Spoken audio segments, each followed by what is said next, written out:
Hello and welcome to the Everything is Black and White podcast. For the Monday show, you're joined by myself, Newcastle United editor at the Chronicle, Aaron Stokes, and I'm joined by Sam Mulliner, friend of the show from Newcastle Fans TV. And if you're wondering where Andrew Musgrove is, when I've got some very good news for you. Over the weekend, him and his partner Lily welcomed their first child. So while he's dealing with nappies and sick and sleepless nights and the joys of parenthood, you're stuck with me for the next couple of weeks. So I hope you'll join me all, whether you're watching live or listening later on. I hope you'll join me in wishing Andrew and Lily all the best. But of course, the show must go on, and Sam's gratefully stepped in at the last minute. Sam, you're a father yourself. Have you got any advice for Andrew? Say goodbye to sleep. He's been texting us so far, and he's still making sense. So I think he's powering through, maybe on adrenaline. But to be honest, once you get past the first 6 weeks, it's an absolute doddle. But I'll pass on my congratulations to Andrew and Lily as well. It's the best thing ever, but it's just it can be tiring. Yeah, we did think we were going to have Andrew for another 2 weeks. We did think that he'd just timed the birth for when Newcastle go away to the States, but the baby came a little bit early. But all's okay, all healthy. And as I say, it's very good to see people already in the comments wishing them well. But as I say, the show goes on. We've got to keep doing the Monday show. There's plenty of talk to talk about, despite Newcastle still not being in action. And we'll start with transfers, Sam. That's what everybody wants to talk about. There's no point messing around. We're almost a month into the transfer window. If you look back, 12 months ago, at this point of the window, players arriving back for pre-season, you had Botman, Pope, Target all through the door. They were very quick to get the business done. Are you sort of surprised at how Newcastle have, struggled to maybe offload some players, and obviously they've only brought one in so far? A little bit, but I wouldn't be panicking. It would have been great to see one or two more in, like you say, like last season, that were there for the first day of pre-season, but I'm certainly not worried about it. We've got the right people in charge. We've got the right people making decisions. We're a lot more competent in the upstairs section of the club now, aren't we? So I wouldn't be panicking just yet, but there's still obviously a lot of work to do with incomings and outgoings. Yeah, absolutely. And I think obviously one of the positives is that Sandro Tonali's came in. It was a position that Newcastle really, really needed to strengthen. I mean, for yourself, you wanted Isak, you got him. You wanted Tonali, you got him. Who's next on your shopping list that you're hoping Nixon and Ashworth are taking a note of? There's a few that I highlighted previously. It made me chuckle when Chiesa was linked, because I first sort of mentioned that we should be looking at him in the previous transfer window back in January. I've hinted at a few players now on NFTV. I'd love Florian Wirtz from Leverkusen. I'd love Inacio from Sporting Lisbon. I quite like Carlos Alcaraz from Southampton, which I think is a player that's really, really gone under the radar. But I think he's got an incredible amount of potential. He interests me greatly, and I'll be keeping tabs on him if he's still at Southampton in the Championship next season. So there's a few. It's just a left back that I can't come up with a sensible one that's within reach. I think left back recruitment this summer is going to be really tough. Mm-hmm. I think it's already proven like that. We've seen them linked with a lot of left backs already. Kieran Tierney seems to have fallen by the wayside. Then there's Cucurella. Then there's Anthony Robertson, who's just signed a new deal at Fulham, who Newcastle were interested in. There's been a lot of names, but I think they might be struggling to get some of those domestic players over the line, given how we already heard Eddie Howe last season say, clubs don't want to do business with them. And I think that's probably why we've seen them go abroad to Serie A to get Tonali in, because, they're probably going to find life a little bit easier when they go abroad. Yeah, and you get a hell of a lot more value. Look at how much Declan Rice is going for. Tonali is just as good, if not better, and he costs around half the price. So it's no wonder. I mean, Tierney, you always had the question marks about injuries and whatnot. Cucurella, I would steer clear of. I think he's so overrated. Jacob Murphy had him on toast when he played for Brighton, so I wouldn't be going anywhere near Cucurella. And Anthony Robertson, like you say, has signed his new deal, so he's not going anywhere. Whether or not he'd be absolutely good enough, maybe not. But yeah, all the sort of top level left backs. I mean, Teo Hernandez has gone extremely quiet. I didn't think that was ever really realistic, as great as that would have been. But all the others, like the real top class left backs that come to mind, are all pretty settled and aren't exactly realistic at the moment. So I think that could be one for Dan Ashworth and his magical little black book to find some unpolished diamond somewhere in Europe. Mm-hmm. And I mean, you've obviously mentioned Chiesa there. I mean, it would certainly be a statement signing, as Tonali was, as Isak was. It ticks a lot of boxes. It's a fellow Italian in the squad for Tonali. It's strengthening the position where Newcastle probably need to strengthen out wide. I mean, it would be some deal, wouldn't it?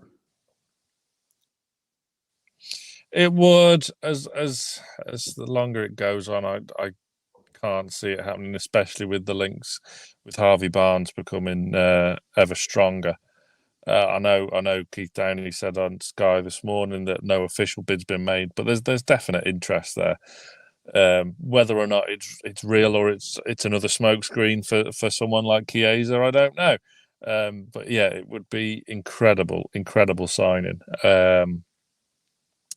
I'd be amazed if that was the case. Again, like, how much is he going to cost? Is Harvey Barnes maybe a bit cheaper? Because Harvey Barnes has certainly got the stats to bring him up. It surprised me when that sort of rumour came out, how mixed the reaction was from the fan base. Some people were all for it, others just absolutely not.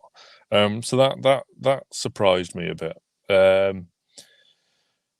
I'm fairly ambivalent towards it myself. It was one of them. It was like Gordon in January. If he signs, great. If he doesn't, I'm not going to cry about it. But speaking of Gordon, what a tournament he's just had. So there's plenty of positives to come out of there. Well, yeah, you've moved us, nicely onto Harvey Barnes there. As you say, definite interest from Newcastle United. Personal terms look to be agreed. They're just sort of trying to agree a fee with Leicester. Obviously, Leicester are going to dig their heels in as much as they can, having just gone down. You say there you're ambivalent. I completely agree with you. I think when the link first came out, I was quite surprised that there was quite a lot of negativity towards it. I think is it just the staple that he's gone down with Leicester and fans don't want to see relegated players come, which me and Andrew have both agreed in previous shows. We've got no problem at all dipping into the Championship.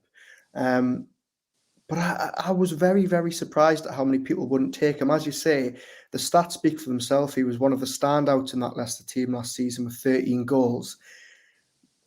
But when the club, as you say, are looking at other types of players like Chiesa, of that mould, of that stature, does he end up risk falling into the Gordon category of being sort of a player that fans don't really want despite the talent?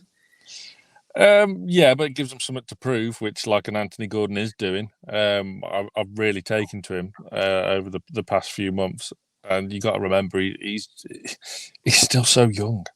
He's still so young as well. So if he carries on his trajectory, there's every chance 40-45 million is going to look an absolute steal. But yeah, Barnes, like yourself and Andrew, I've no qualms about dipping into the Championship, just not for the players that Andrew would get. That's just Tyler Adams, no. But yeah, it's not one. When you see the names we've been linked with over the past few months, no, it's not one that really gives you a fizz. But he'd be a very, very solid signing. He would improve the squad. There is no doubt about it.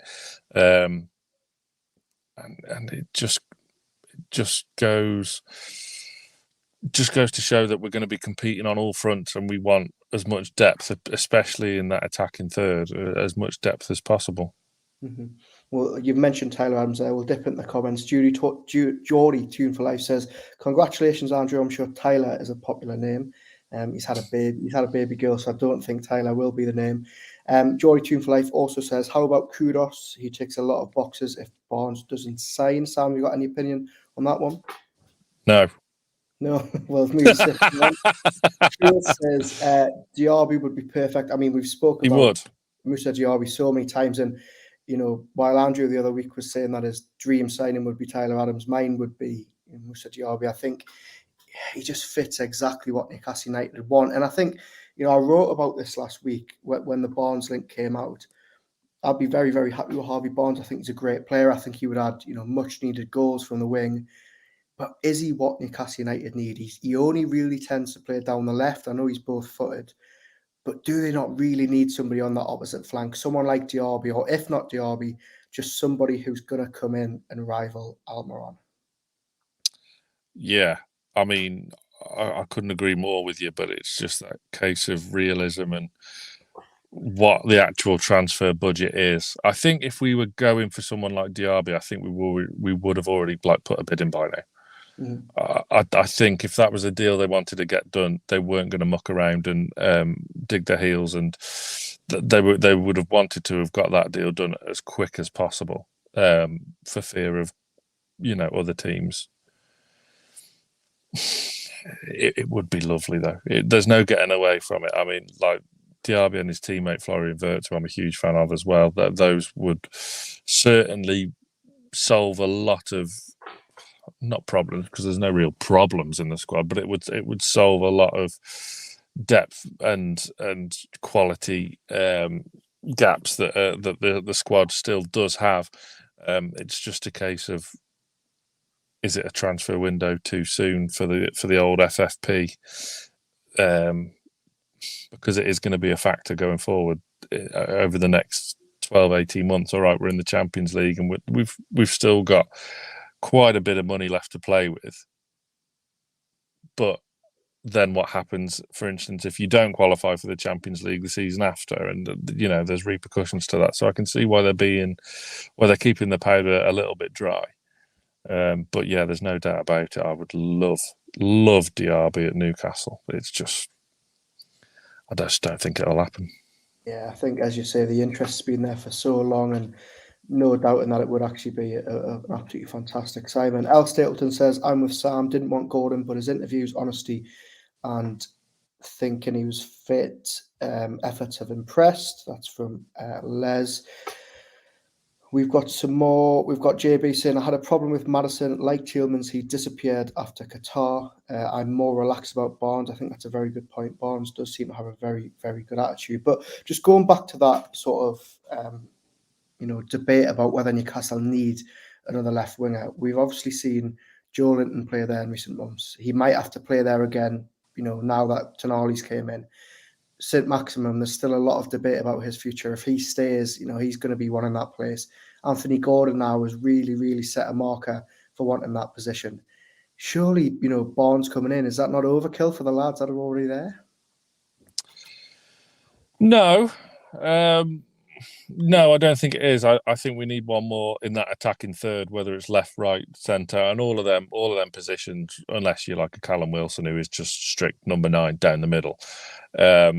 All of them positions in the front three are pretty fluid and interchangeable.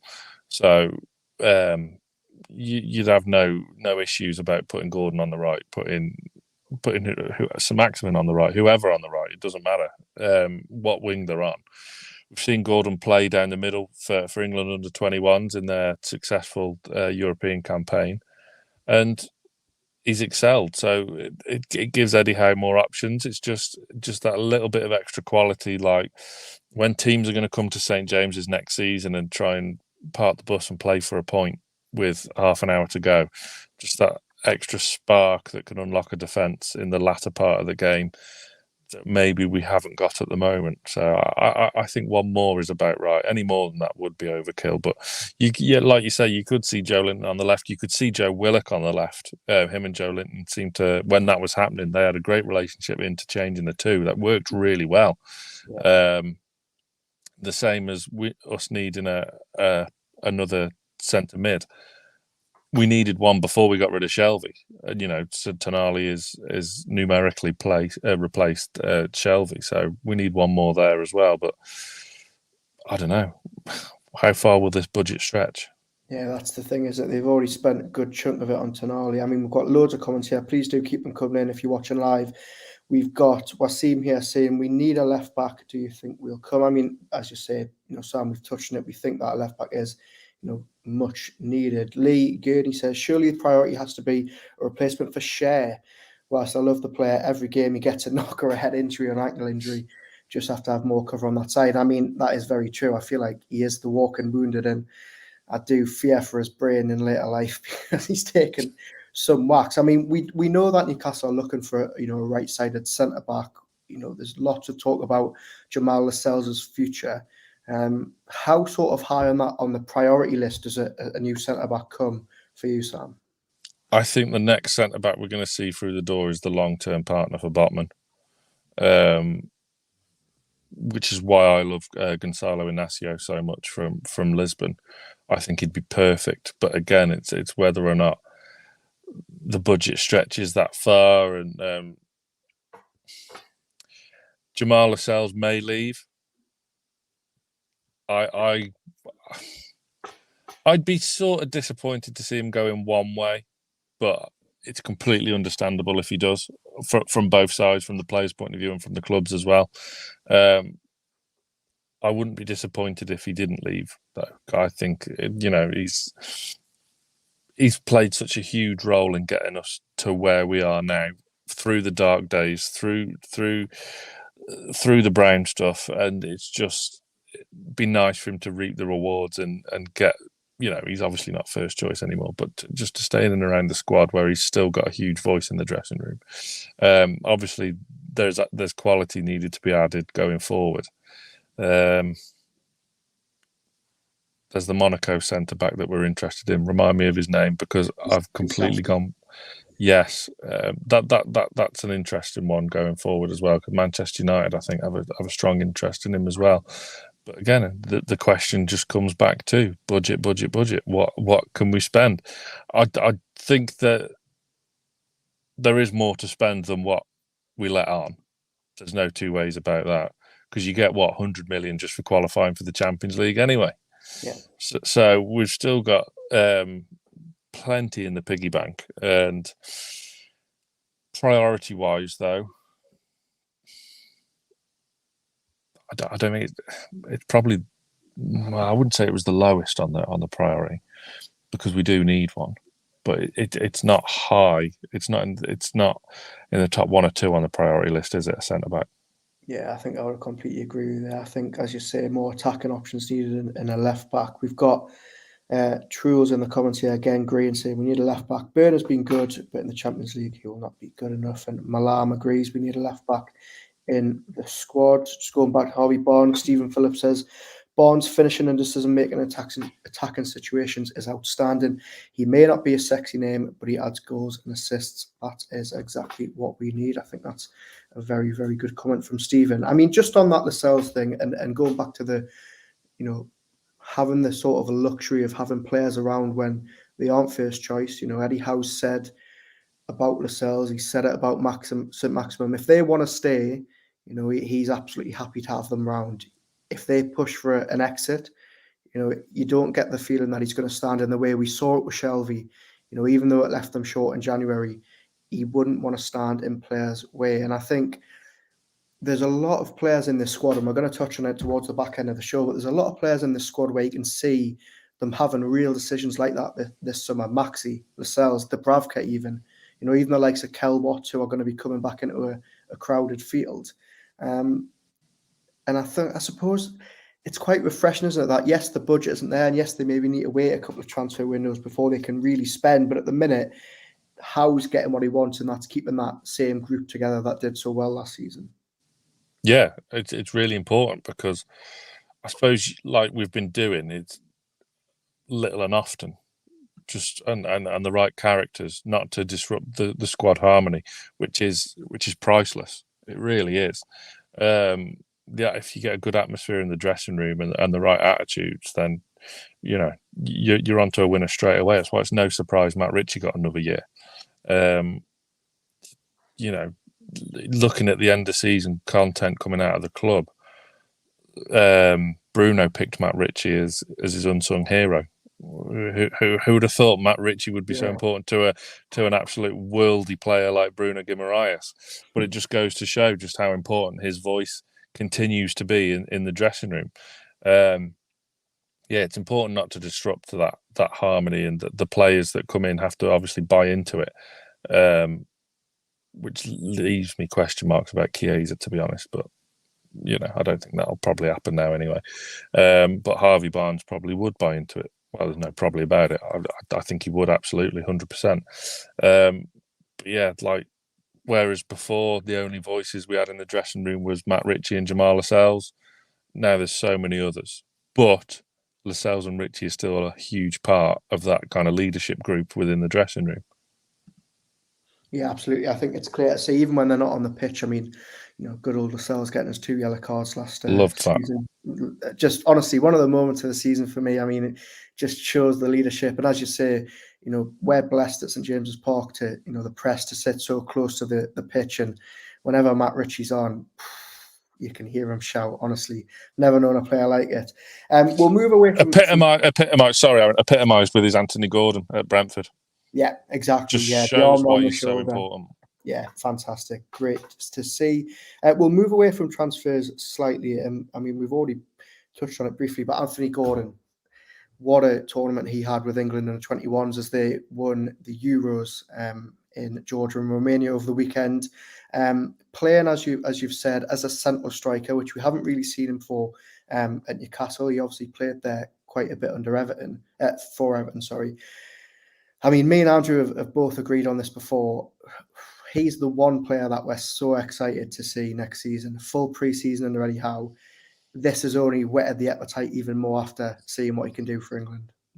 Yeah, it'd be interesting actually to see how much time he takes off now. Because Trippier didn't want the extra time off. He's back already in pre-season, but like the other lads, Joe Linton and Bruno, they're still not back yet. Neither's Tonali. Yeah, every time I see him now and hear him talk, he impresses me more and more and more. And I like as I mentioned earlier, I wasn't mad keen on him signing in January. I didn't really think he was what we were crying out for. But this is why I love to be proved wrong. And I'm so pleased he got that goal on the last day of the season.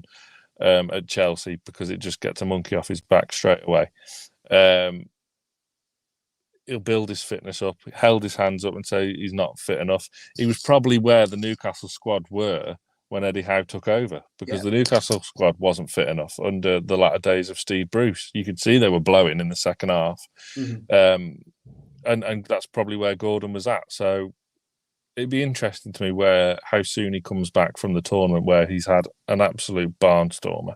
He's superb. Couple of real nice tidy finishes in there, under a strong defensive unit at the back, and they didn't concede a goal. Just brilliant for England.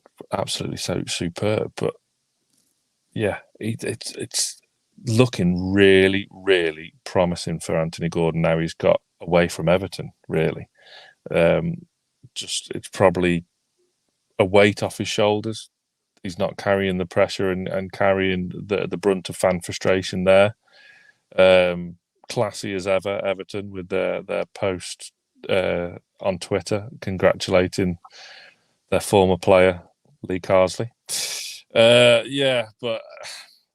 Everything is showing signs of real maturity, and I'm excited to see what he'll bring to Newcastle United next season. Yeah, I think you've hit it on the head there. I think obviously the fitness thing was a big thing when he joined. I think also, and I always go back to this point, it must be very, very hard to leave your boyhood club after a decade under such a cloud as well, because he's been chased out of the stadium by angry fans. As you said, Everton have try to sort of distance themselves on social media, even when they sort of said goodbye to him. I think now, he's had a couple of months to get up to speed with Howe's team. He's finding his feet. He's clearly very confident. And I mean, yeah, as I say, I was so excited to see him next season. I think just watching him at the Euros has only strengthen that. One thing me and Andrew don't agree on, though, is that, for me, watching Gordon and seeing how versatile he is, it sort of takes the need for me away from Newcastle needing to get a third striker. I don't think they need to really go out in this window and sign, someone behind Wilson and Isak. Andrew, is completely the opposite. He's been banging the drum for a third striker for about a year. What's your take on it? Do you think it takes a bit of pressure off Howitt in that sort of area of the pitch? If you were going to buy an out-and-out striker again, like what would be the point? I think this time next year, absolutely, we'll need another striker because Wilson, wrong side of 30. All right, he's pretty lightly raced because he has so many injuries, but them injuries do come back and bite you, so to speak. He's only got a year left on his deal as well, Callum Wilson. So they've got a decision to make there, which wouldn't surprise me if they didn't offer him one, but he obviously deserves one. Then I think the need in 12 months for a third striker would definitely be there. At the moment, absolutely not. Gordon can play down the middle if need be. Maxey can play down the middle if need be. I just don't. Joe Linton.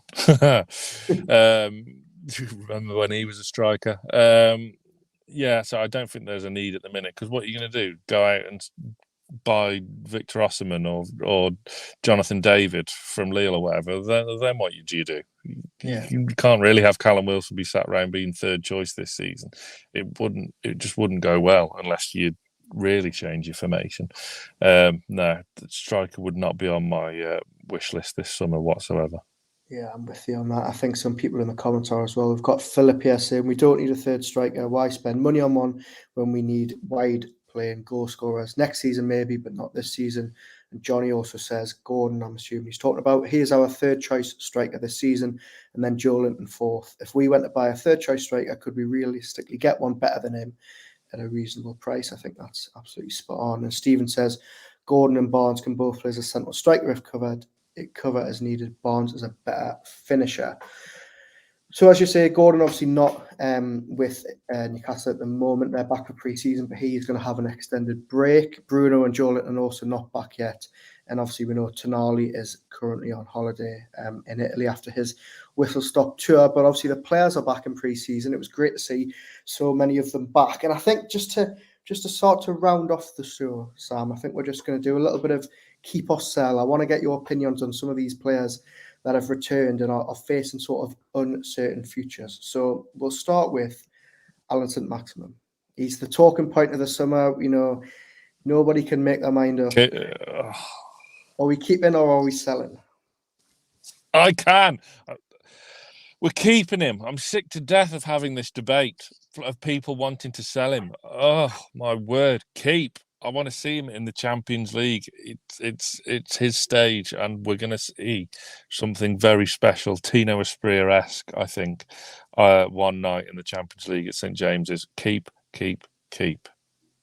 And this is the thing. I mean, we've all seen the Instagram post he put on a couple of weeks ago. It sounded like a man who had decided that he didn't have a future. That was certainly what I thought. We're now 3 or 4 weeks on. He's back in training. He's back home, according to his latest Instagram post. Is he just messing with us? Possibly. But look, I know a lot of things.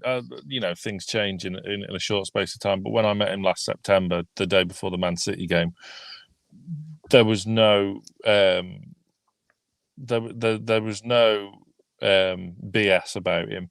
He loved the place. He said, "It's my city, it's my club," and it was so genuine, the love he has for the area, for the team, for the fans, and I just don't think he'd forget that soon.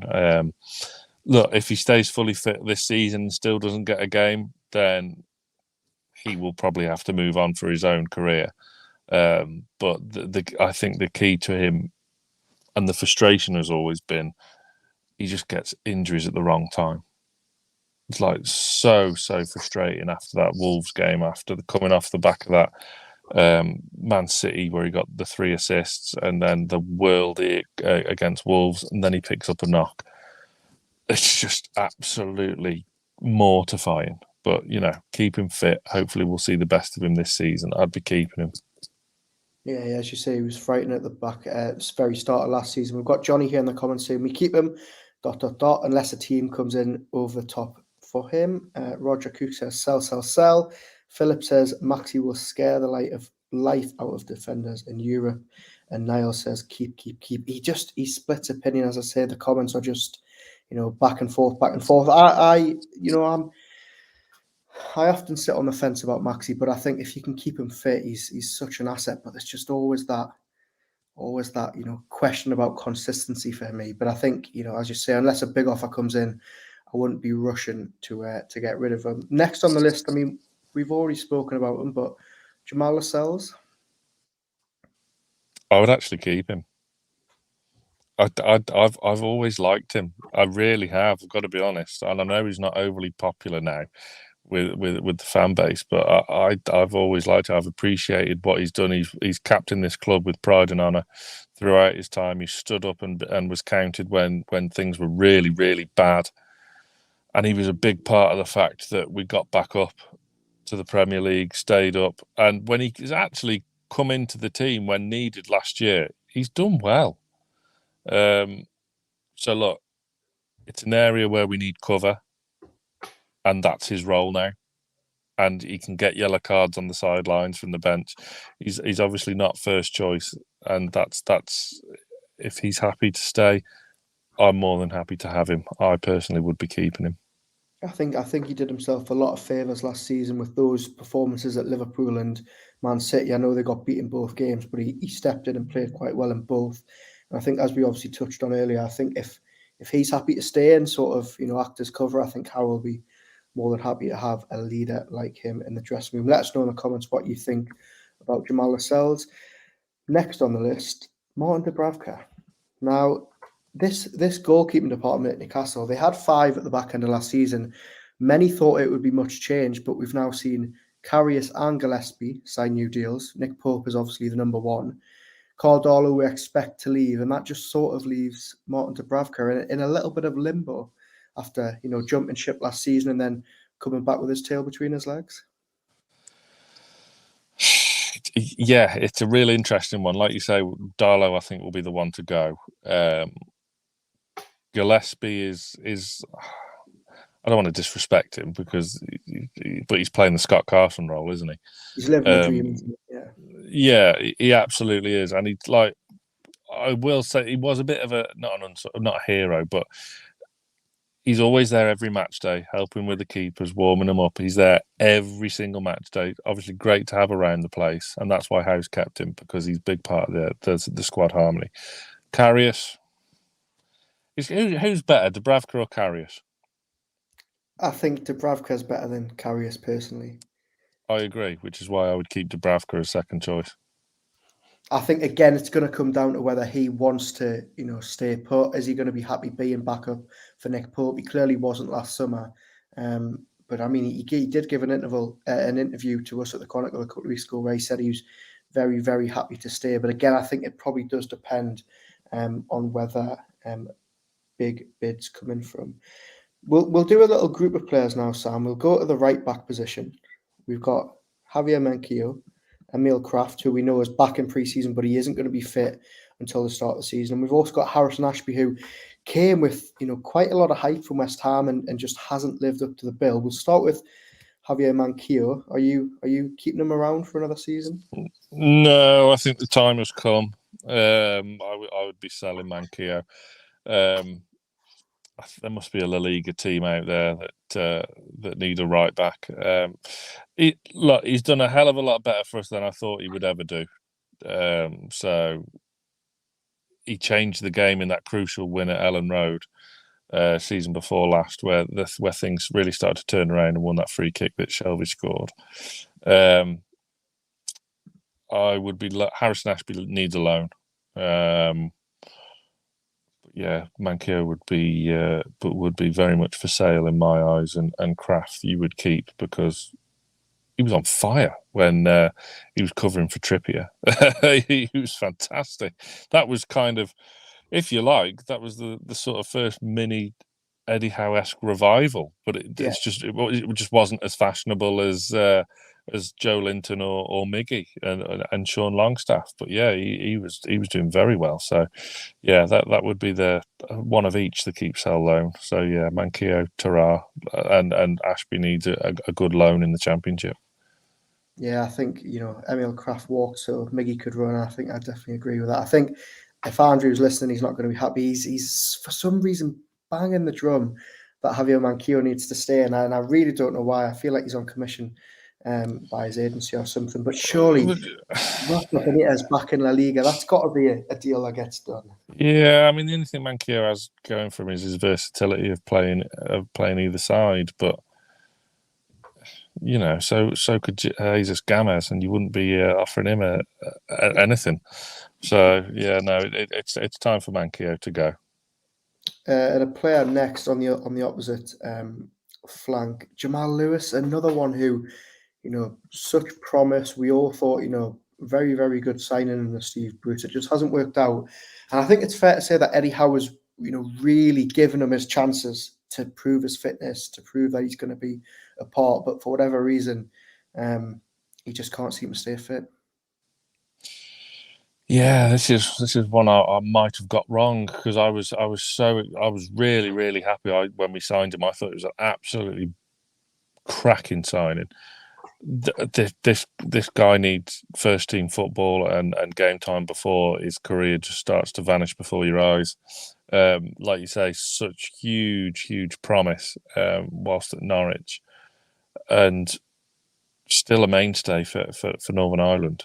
But he needs, whether it's a permanent transfer or whether a team just wants to take him on loan.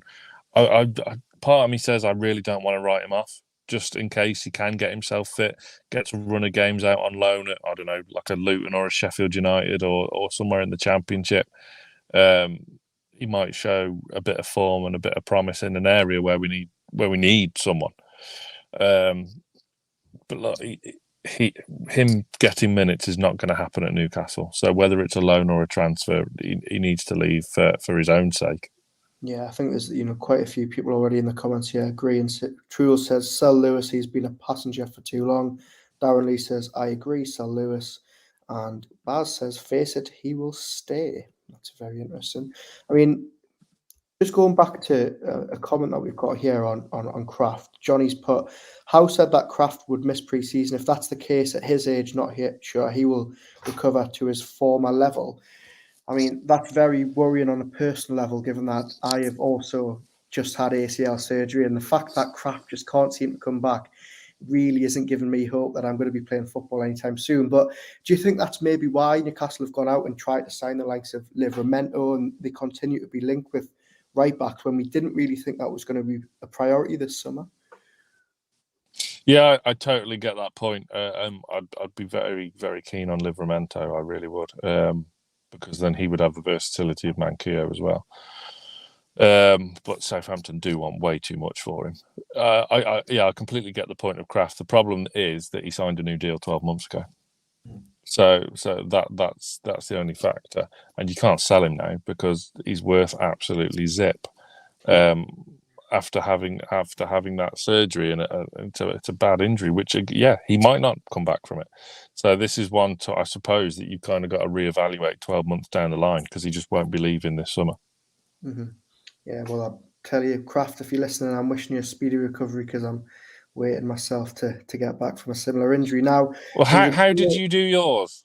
Well, if I'm honest, I was playing football as well, but instead of going to get it seen to straight away, I just sort of try to let it heal itself, and then would go again, and got about 2 years down the line, and I thought I need to just bite the bullet and get the surgery, which I did in January. So fingers crossed, I won't be out for too much longer. Sam, just on the names that we haven't mentioned, is there anyone that is sort of standing out? It feels like there isn't many sellable assets at Newcastle United this summer. Players that you can think, okay, maybe we can lose them and get a bit of money. Is there anybody like Almiron or Willock that you wouldn't mind cashing in on, that doesn't really get mentioned in these type of debates?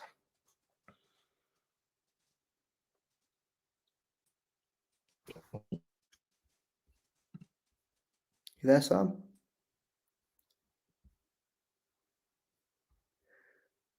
Looks like we're just having some technical difficulties with Sam here.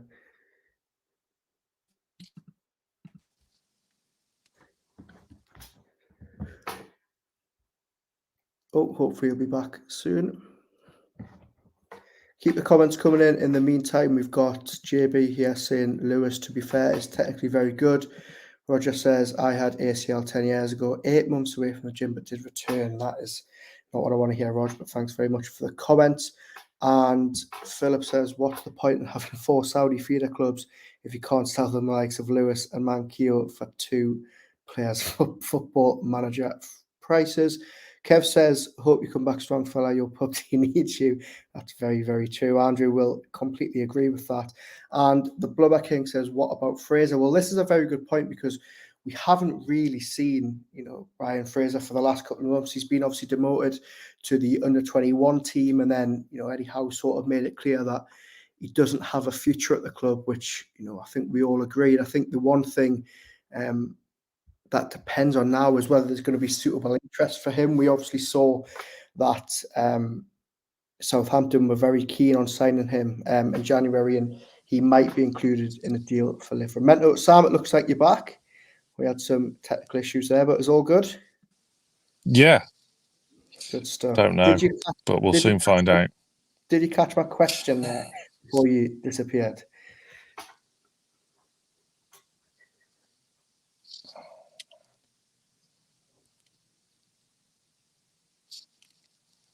Has it gone again? He's gone again. We'll keep diving into the comments. Roger says, is there anything in the Fraser and Leeds link? This is the thing. Fraser now is probably going to have to settle for championship clubs. Obviously, we've touched on the fact that Southampton were very, very keen on him. And now, Leeds have been linked. I've also seen links that Middlesbrough might be interested. Norwich might take a punt on him. So it'd be very, very interesting to see where he goes. Baz says Almiron now, but he has signed a contract and Howe doesn't like selling. I think that's the thing now. I think Mickey's form last season really saved him. It saved his Newcastle career. It obviously got him that new deal. And as you say, Howe doesn't really like selling first team players unless they're asking to leave. And I don't think Miggy at the moment is at all bothered about leaving Newcastle. Sean's here saying Manchester City need to keep their hands off Sven Botman. He's going nowhere. He's our player. He's happily at Newcastle United. I think everybody is hoping for that. Roger says purple patch Miggy. We'll just dive up into the comments here. We've got the Mighty Win saying sell ASM way before we consider selling Miggy. And Lee's also saying he would keep ASM.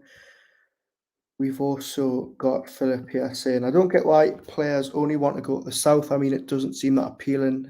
The internet doesn't even work down there going by Sam's connection. I think that is very, very true. Somebody's put, Sam must be outside McDonald's using the free Wi-Fi. Hopefully that connection comes back soon.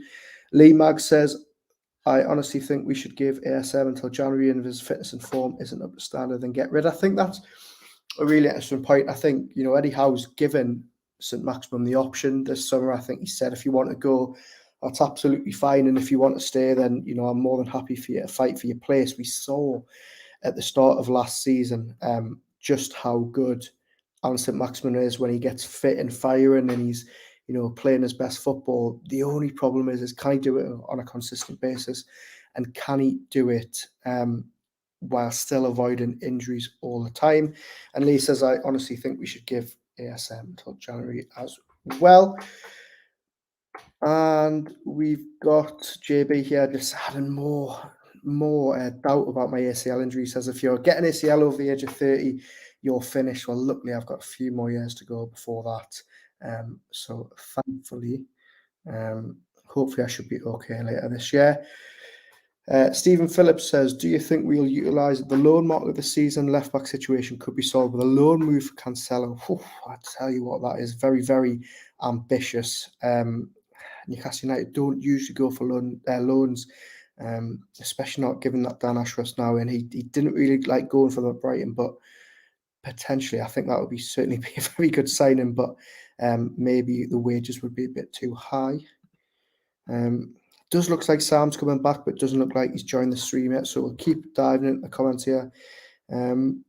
John Leven says, if ASM does not turn up, the price will drop big time. Well, this is the big thing. Let me know in the comments section what you think Maxi is actually worth, because they signed him for 16 million, rising to 20. You're probably going to get a lot more than that now. But what do Newcastle sell for? Do they sell for 30? Do they sell for 40? Do they want, push it up to 50? If you look at sort of how inflated the transfer fees are these days, I'm not too sure, how much is the right price to sell him for. Got the mighty win here saying Miggy's is either purple patch or has he finally developed in the finished article. Well, this is a really interesting comment because we saw at the very start of last season how good he can be. All of a sudden he'd found his shooting boots and he was absolutely flying in front of goal. And then after the World Cup, we sort of saw it massively take a dip and he was sort of back to his old self. So again, everybody talks about Maxi's consistency, but I think ultimately Miggy's consistency is going to be a really, really big thing. Back to Maxi, Kev says 40 million in Europe, 60 million to the Saudi League. I think that is a good shout if there is some bidders for him. And the Brother King says, if Anthony at Manchester United is worth 90 million, then ASM is worth 2 billion. And John Steele says, if you look at ASM that played versus Manchester City, you would say 60 million, but inconsistency and injury would mean 30 million. I think 45 is decent. Well, Sam, third time lucky. Have we got you back? Yeah, I don't know what happened then, but my device is absolutely went kaput. Apologies for that, but yeah, I think I'm back anyway. Don't worry about it. It's fine. Look, thankfully, we've got 270 people watching, so plenty of comments which I could dive into to keep us going. But hopefully, those technical issues are fixed. The question that I asked before you departed was: is there anybody in that team now that you think isn't being mentioned at the moment, but could be sort of a sellable asset this summer? Tricky one. I mean, Jacob Murphy's stock's never been higher. Can he consistently go again and prove himself to be good enough, which he did last season? And I love that he did, because pretty much since he's joined at the end of every season, I think everyone would have sold him. So there's that. Callum Wilson only has 12 months left on his contract. His stock's never been higher. That's just me playing devil's advocate. Of course, I wouldn't sell him. He's just come off the back of his best ever season, 18 goals. Absolutely amazing. It's going to be really interesting how balances him and Isaac this season. Jeff Hendrick, of course, if any Saudi team wants to pay 80 million for him, then I would probably sell. I think Hayden's still around as well. Part of me still thinks, well, if we need some backup, even in centre back, maybe he can do a job. I always really, really liked Isaac Hayden, and he has a long time left on his contract as well. Yeah. A long time, but he's just not an Eddie Howe type of player. In terms of saleable assets, though, I don't think you're going to get much for Fraser now. Who else is there really that you're gonna? Yeah, you're paying the price still when it comes to that aspect of things of 14 years of Mike Ashley. Yeah, absolutely. We've got Johnny in the comments here saying Bruno Guimaraes with a little eye emoji. Sam, surely that's not on the card, is it? That's a blockable offence. We've also got people saying Hayden is training with the youth team. Hayden got an 18-year contract under. Actually, he did get a very, very inflated contract. I think that's probably why they're struggling to offload him this summer, even though he is out of the door. Sam, we'll just finish with a question that we got before. It's probably going to be quite a way up now, so I probably won't be able to scroll back. But it was at this present moment, with the players that are in the squad and the signings that have been made, what is your best starting 11? And who would be the starting 11 that you played against Villa on the first game of the season? See, now you've got questions about formation as well. So let's just assume 4-3-3. So you'd obviously go Pope in goal. See, again, left back. You've got to say Burn, haven't you? Because we just haven't signed one yet. I mean, that back four, back five, including the goalkeeper, stays the same. Mm-hmm. Your midfield is the two Brazilians and Tonali, and then up front for me, Isaac is through the middle.